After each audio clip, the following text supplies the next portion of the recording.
Years of civil war between Sri Lankan government forces and separatist Tamil Tiger rebels have turned the northern Jaffna Peninsula into a checkerboard of anti-personnel mine belts. These contain around 50 grams of explosive. So how powerful enough is that, Stephen? What will that do to you? That will remove your foot. It's quite simple. You just unscrew the base. Being careful not to put any pressure, and it comes out. So basically what you have here is the booster and detonator. This is the first part of the mine that gets exploded. It's painstaking, backbreaking, dangerous work that moves forward inch by inch and day by day. But for mine-clearing organizations like Ch.13 and others working in the Jaffna Peninsula, those inches and those days have added up. So far this year there have been 2 civilian accidents in the Jaffna Peninsula recorded according to government figures. And last year there were 17 according to government figures, and 4 years ago there were 90. So we think that, there has been some success in reducing the actual problem. Halo hopes that they're perhaps just 1 year away from making Jaffna completely free of mine injuries and deaths.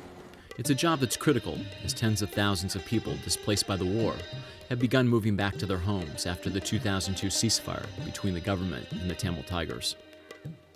Now there's a long line of these yellow stakes, so there's quite a lot of demining that's taken place here. And one of the more poignant aspects is that this is basically in someone's backyard. Once the Halo Trust clears those mines, will you still be comfortable to let your children play in that backyard? Okay. Yeah. No problem. No problem at all. Yeah. The day I spent with Halo Trust, they removed 22 mines. At the end of the day, they placed them on this shredding device, which hammers them into hundreds of pieces, helping to make 22 more people safe for at least another day. But despite their progress, Halo may not be able to end the mine problem in Jaffna. Renewed tit-for-tat violence in the region between the Tamil Tigers and the Sri Lankan government, and fears the 4-year ceasefire may collapse, has complicated its donor funding.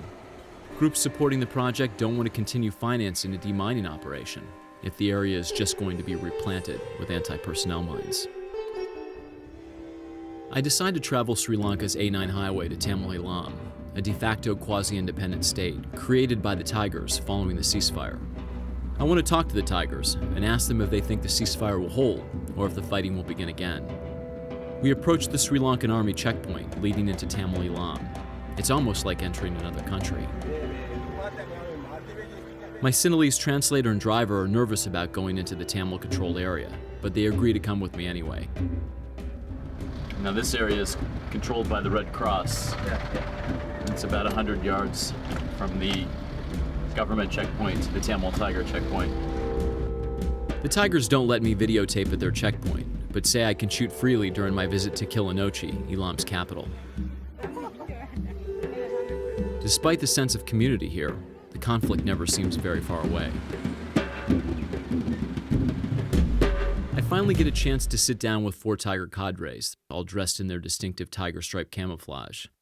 They're uncomfortable with my Sinhalese translator and insist on providing their own. There's been a ceasefire since 2002, yet there's been a lot of violence recently. What is your take on the current situation? Do you believe that the ceasefire is going to break down and there may be a return to full-scale war here in Sri Lanka?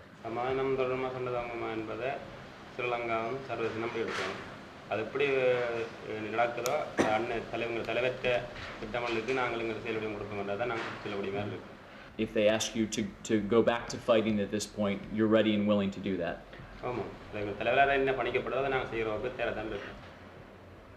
of the tactics that the Tigers have been known for is the use of black tigers, is the use of suicide bombers for military attacks. World opinion lumps you into other groups like Al-Qaeda and says perhaps the Tigers are terrorists, not freedom fighters, not rebels. மக்களுக்காக போராடினோம். அதாவது தமிழ மக்களுக்கு ஒரு சொந்தத்தை நாங்களும் கருமலியில் இருந்தாலும் சரி நாங்கள் இருந்தாலும் சரி எங்களை தமிழ மக்களுக்காக போராடி கொண்டிருக்கோம். அந்த தமிழீழ மக்களை அந்த கொல்ற ஆக்களத்தான், அதாவது தமிழீழ மக்களை துன்புறுத்தி கொலை செய்கிற ஆக்களத்தான் கருமலியில் செய்யணும். தாக்குதல் நடத்தி தங்கட நாங்கள் ஸ்ரீலங்காவோட சேர்ந்து வாழ முடியாத ஒரு நிர்பந்தத்தின் அடிப்படையில் தான் தமிழில் தனியரசு அமைக்கணும் என்ற கட்டத்தில் தமிழ் மக்கள் எல்லாரும் வந்து அதை நோக்கி எதிர்கொண்டு போய்கொண்டிருக்கோம். You can't coexist. Why not? நிச்சயமாக ஏனென்றால் நாங்கள் அப்படி சேர்ந்து வாழக்கூடிய சூழ்நிலை இன்றைக்கும் இல்லை. The Tigers are renowned for their fierce commitment to their cause. In fact, one of the female Tigers I'm with lost her leg to a mortar during a fight with Sri Lankan forces, yet she continues to be an officer with the rebel army. After the interview, they laugh and joke around as if they weren't part of this deadly conflict at all.